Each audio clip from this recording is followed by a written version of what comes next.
मोहब्बत से नाशनास रहे कुछ नहीं बना, हम मांगते लिबास रहे कुछ नहीं बना, निकले अवाम में जब आया इंतखाब, लोगों के साथ साथ रहे कुछ नहीं बना। सिचुएशन है जा रही कहीं और ही, इधर आ रहे हैं वासी चौधरी।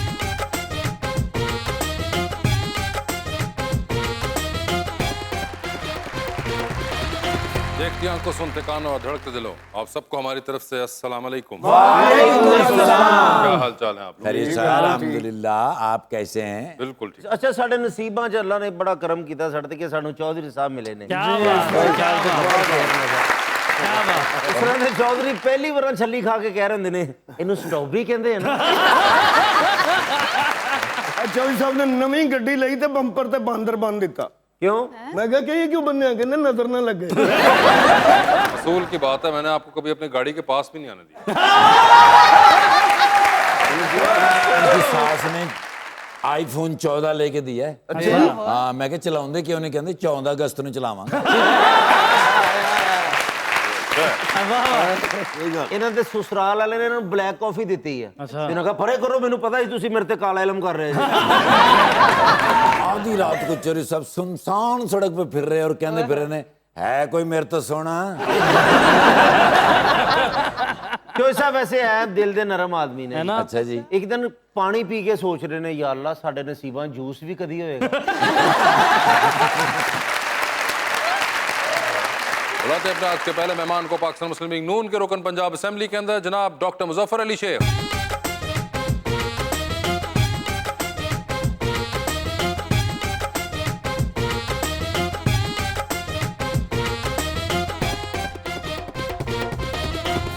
उनका साथ देने के लिए हमारी दूसरी मेहमान कराची तशरीफ लाई हुई हैं एथलीट मोहतरमा रामा जमान।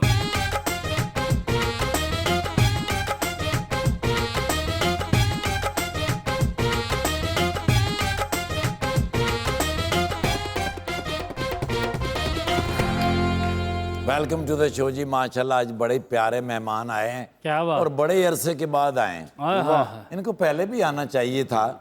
MPAPMLN के डॉक्टर मुजफ्फर अली के साथ रामा जमान भी जलवा करें। वाह वाह वाह, क्या कहें। देखिए दोनों मेहमान और हम मिलकर कैसा कैसा सच और झूठ अलग अलग करते हैं।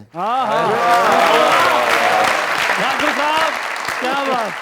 बेफायदे इंसान किसे दा लेना नहीं आसान किसे दा। हाय हाय हाय। बेफायदे इंसान किसे दा लेना नहीं आसान किसे दा।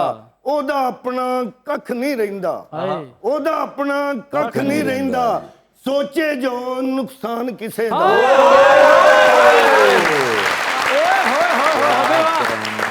सोचे जो नुकसान किसे था। क्या मेरी आंखों ने जो देखा वो नजारा क्या होगा, क्या होगा। हाय हाय हाय। भला इससे बढ़कर खसारा और क्या होगा।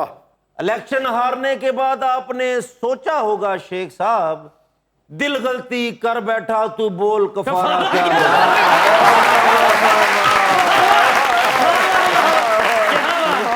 हेमा, आप पहली दफा तशरीफ लाई हमारे शो पे, आपने शो देखा हुआ है जी चले तो आपको आइडिया तो है ना। जी। आपके ड्रामे अभी चल रहे हैं, हमने आपका ड्रामा एक देखा, आपका खास तौर पे एक ड्रामा जख्म हमें बड़ा पसंद आया था। Oh okay. तो डॉक्टर साहब जख्म से याद आया, ये क्या हुआ है?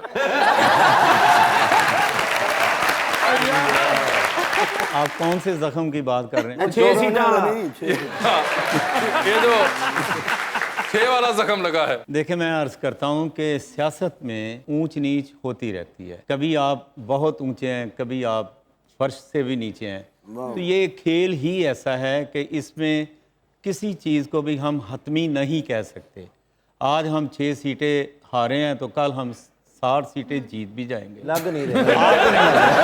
वैसे डॉक्टर साहब मुझे ये बताएं, आप तो प्रैक्टिसिंग डॉक्टर हैं जी, तो ये सियासत कहाँ से आ गई सर? अच्छा, आपका क्या ख्याल है कि ये सियासत सिर्फ सियासी घरानों का ही काम है, कोई और आदमी नहीं कर सकता? बिल्कुल। आप क्यों इस चीज़ के खिलाफ हैं कि पाकिस्तान के 25 करोड़ अवाम में से किसी में टैलेंट नहीं है कि वो अपनी बिना के ऊपर सियासत में आ जाए? ये आपने बिल्कुल सही बात कही, और हमजा शहबाज और मरीम नवाज साहिबा भी इसी में यकीन रखते हैं। मेरी इसमें एक गुजारिश है, जहाँ तक आपने उस पर्सपेक्टिव में बात की है ना कि एक तरफ मैं हूँ एक तरफ वो हैं कि वो सियासी घरानों से आए हैं, जो मरूसी सियासत जिसकी आप अभी बात करने लगे थे, मैं डॉक्टर हूँ तो क्या मुझे हक नहीं है कि मेरे बच्चे बिल्कुल भी है। डॉक्टर बने, और वो ज़्यादा बेहतर डॉक्टर होंगे क्योंकि उन्होंने लैब से लेके तो जवानी तक एक माहौल देखा होगा। इसमें कोई दूसरी राय नहीं है कि सियासी घरानों के बच्चों को सियासत में आना भी चाहिए और उनका आना मना भी नहीं है, और उनकी ग्रूमिंग भी होती है उसमें। लेकिन असल चीज़ ये है कि सियासी घरानों के बच्चे जब आते हैं तो क्या वो डिलीवर भी करते हैं कि नहीं करते। अगर वो अपने अवाम को डिलीवर कर रहे हैं और अवाम उनके ऊपर अपना एतमाद का इजहार करती है तो then what is punity in that. बिल्कुल नहीं। उनको आना चाहिए, हमारे जैसे भी आए वो भी आए। मैं मुजफ्फर साहब ने पूछा डॉक्टर साहब ने, मैं कहा ਤੁਸੀਂ ਸਿਆਸਤ ਚ ਕਾਤੋਂ ਆਏ ਜੇ? ਕਹਿੰਦੇ ਮੈਂ ਮੀਆਂ ਸਾਹਿਬ ਦਾ ਇਲਾਜ ਕਰਨ ਆਇਆ ਸੀ, ਉਹ ਲੰਡਨ ਚਲੇ ਗਏ। डॉक्टर साहब मेरा सवाल वहीं पे है कि आपको सियासत का शौक कब पड़ा? मैं जी 2002 में पहली दफ़ा इलेक्शन लड़ा था। 2002 से पहले मैं एक सोशल वर्कर था और उसमें ये था कि 86 में मैं अपनी तालीम मुकम्मल करके हाफिज़ाबाद वापस आया था। I belong to Hafizabad ji. City. तो आते ही मैंने देखा कि हाफिज़ाबाद के अंदर हेपेटाइटिस उन दिनों बहुत ज़्यादा प्रेवलेंट था। I was concern about that कि my father also had got hepatitis. मैंने इसके मतलब सोचना शुरू किया, वर्क किया। हमारी जो वालजी कम्युनिटी है वहाँ पे, उनके अंदर उसकी रेशो ज़्यादा थी, तो मैंने उनको परसुएड किया और उसके बाद हमने एक बहुत बड़ी स्टडी करवाई हाफिज़ाबाद के अंदर about the prevalence of hepatitis in rural Punjab. अब वो स्टडी अभी पाकिस्तान की सबसे ऑथेंटिकेटेड स्टडी गिनी जाती है। उसमें मैंने आखा यूनिवर्सिटी को इन्वॉल्व किया, उनसे टीम बुलाई और हमारा $35,000 उस वक्त उस स्टडी के ऊपर खर्च हुआ। 93 की बात मैं कर रहा हूँ। तो 93 से फिर मैंने अपनी ज़िंदगी वक़्फ़ कर दी ये हेपेटाइटिस से बचाव के लिए और इस तरह के दूसरे सोशल प्रोग्राम्स के लिए। नंबर 2, बड़े इदारे थे जिनको मैं ख़ुद पैट्रोनाइज करता रहा हूँ। ये होता होता उस वक्त के जो हमारे पॉलिटिकल हेड थे वो उन्होंने देखा कि he could be the right person to come forward, और उन्होंने मुझे परसुएड करना शुरू किया जी कि आप पॉलिटिक्स में आएँ। ये कौन, मियां नवाज शरीफ साहब थे? नहीं जी, हमारी लोकल पॉलिटिक्स। अच्छा, लोकल पॉलिटिक्स के। चौधरी मेहदी हसन भट्टी साहब की बात कर रहा हूँ। ठीक ठीक ठीक। तो मेरे अच्छे दोस्त थे, उन्होंने 2002 के इलेक्शन में जब ग्रेजुएशन की पाबंदी थी उस वक्त, तो उन्होंने मुझे परसुएड किया कि आप पॉलिटिक्स में, बावजूद बेशुमार इनकार करने के, देन इवेंचुअली आपने कहा कि eventually I had to surrender. और मैंने इलेक्शन लड़ा, अल्लाह पाक ने मुझे कामयाबी नसीब फरमा दी। सर इलेक्शन में कितने पैसे लगे? सर बंदियां दी तनख्वाह और औरतां दी उम्र ते इलेक्शन ते लगे पैसे नहीं पुजदे। ਤੁਹਾਡਾ ਕੀ ਖਿਆਲ ਹੈ ਬਗੈਰ ਲਾਏ ਹੀ ਬੰਦਾ ਆ ਜਾਂਦਾ? ਲੱਗਦੇ ਹੈ ਨੇ ਜੀ। ਔਰ ਜਿਹੜੇ ਲੱਗ ਗਏ ਉਹਨਾਂ ਨੂੰ ਭੁੱਲ ਜਾਣਾ ਚਾਹੀਦਾ, ਉਸको क्या याद रहे। लेकिन कोई नहीं, ਹੁਣ ਕਦੋਂ हुकूमत होनी, कਦੋਂ इकट्ठे होने, ਤੁਸੀਂ ਦੱਸ ਦਿਓ। ये आपने बड़ी पते की बात की है। कैसर पिया साहब, दुनिया की हर चीज़ पैसे पे ख़त्म नहीं होती। ये आप मेरी ज़रा बात ज़हन में रखिएगा। मेरा 20 साल करियर में मैं हल्फन कह सकता हूँ, मैं काफ़ी ज़्यादा पावरफुल MPA था। उस वक्त मैंने पाकिस्तान मुस्लिम लीग नून की तरफ से लड़ा था। I was chair district development committee, ये हेल्थ कमेटी का भी चेयर था, एड्स और हेपेटाइटिस कंट्रोल प्रोग्राम पंजाब का भी चेयर था। एंड उस वक्त करोड़ों रुपए मेरी डिस्क्रिप्शन पे होते थे। लेकिन मैं, अगर कोई बंदा बशमूल मेरे ज़मीर ये साबित हो जाए कि मैंने कभी किसी से एक खाली गिलास पानी का भी इसमें पिया हो, कोई एम्बेजलमेंट की हो, कोई मैंने कमीशन ली हो, इलेक्शन हुए मैं इस मामले च हर वेले अपने ते रोज़ा रखा। अल्हम्दुलिल्लाह। उस वक्त मैंने सोचा कौन सा तामीरी काम हो सकता है। जब मैं पॉलिटिक्स में नहीं था तो इंडिविजुअल लेवल पे काम करता था। जब मैं MPA बन गया, chairman standing committee on health बन गया, तो Chaudhry Pervaiz Elahi Sahib he was very kind to me at that time. मैंने उनसे कहा जी कि हमारे हाफिज़ाबाद के अंदर हेपेटाइटिस बहुत ज़्यादा फैला हुआ है। तो उनकी इंतहाई शफ़क़त से उन्होंने मुझे करोड़ों रुपए की ग्रांट उस वक्त दी। And I was able to establish Pakistan का पहला हेपेटाइटिस सेंटर डिस्ट्रिक्ट लेवल पे मैंने 2004 में हाफिजाबाद में बनवाया। डॉक्टर साहब अब तो आप बड़े खुश हो गए कि चॉइस वापस आ गए हुए हैं पावर में। जी खुश है ना आप?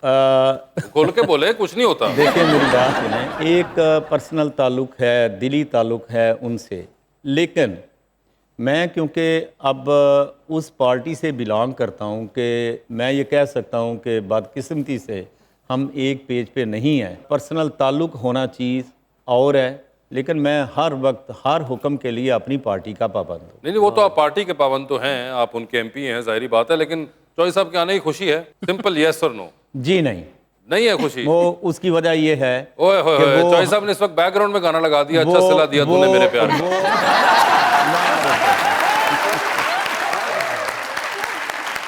मुझे ये बताएं कि आपकी एक तो हाइट कितनी है? 5'9". 5'9". इज दैट द रीजन कि आपको हाई जंपिंग का ख्याल आया? ये कब से आप कर रही हैं हाई जंपिंग? मुझे काफ़ी टाइम हो गया। हाई जंप तो मैंने 2017 में आई गेस स्टार्ट की थी। पहले मैं बैडमिंटन खेलती थी, तो मुझे वैसे हाई जंप का ख्याल नहीं आया था। So one day what happened, I was training for badminton and then हमारे कोच होते थे सर अहमद बिलाल, तो he came upstairs and he was like, यार ये लड़की तो बड़ी लंबी है, इसको भेजो नीचे ना, मैं ट्रायल लेता हूँ हाई जंप के लिए। तब यूनिवर्सिटी के गेम्स आ रहे थे। मुझे आज भी याद है, मैं अपने सर को कहती थी मैंने नहीं जाना, मैं क्यों जाऊँ नीचे, मैं अपना हाई जंप की ट्रेनिंग कर रही हूँ ये वो। बट मैं गई एंड देन मैंने सिजर होती है एक टेक्निक, तो तब बिगिनर्स को सिजर्स करवाते हैं, तो मैंने सिजर बड़ी अच्छी की थी एंड देन मैं फ्लॉप पर आई थी, तो वो करते करते सिलेक्शन हो गया।